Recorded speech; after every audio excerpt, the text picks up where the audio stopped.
سعودی شہزادہ عبدالعزیز بن معتب بن محمد ال سعود کی دعوت پر چودھری اورنگزیب کا بطور شاہی مہمان سعودی عرب کا دورہ۔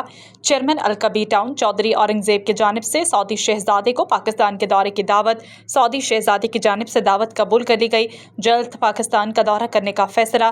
سعودی شہزادہ عبدالعزیز بن معتب بن محمد ال سعود اور چیئرمین الکبیر ٹاؤن چودھری اورنگزیب کے درمیان خوشگوار ماحول میں ملاقات کا انعقاد ہوا، جس میں دو طرفہ باہمی امور پر سیر حاصل گفتگو کی گئی۔ ملاقات میں پاکستان برادر ملک سعودی عرب کے درمیان تعلقات میں مزید وسعت پیدا کرنے پر اتفاق کیا گیا۔ جنوری 2024 میں چودھری اورنگزیب کی دعوت پر الکبیر آرچرڈ میں لاہور کی سب سے بڑی جامع مسجد کا افتتاح سعودی شہزادہ عبدالعزیز بن معتب بن محمد ال سعود کے دست مبارک سے کیا جائے گا۔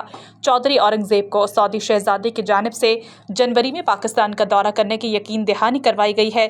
سعودی شہزادے کی جانب سے اس موقع پر چودھری اورنگزیب کو بیسٹ بزنس اچیومنٹ ایوارڈ سے بھی نوازا گیا۔ دونوں اسلامی ممالک کے درمیان تعلقات میں مزید مضبوطی اور پاکستان میں ترقی اور خوشحالی کے سفر کا آغاز۔ گھر وہی مضبوط ہوتے ہیں جہاں رشتے مضبوط ہوں۔ آپ ذرا رشتوں کو مضبوط کیجئے۔ گھر کی دیواروں اور چھتوں کو تو ہم مضبوط بنا ہی دیں گے۔ ماڈل اسٹیل، آؤ ایک مضبوط گھر بناتے ہیں۔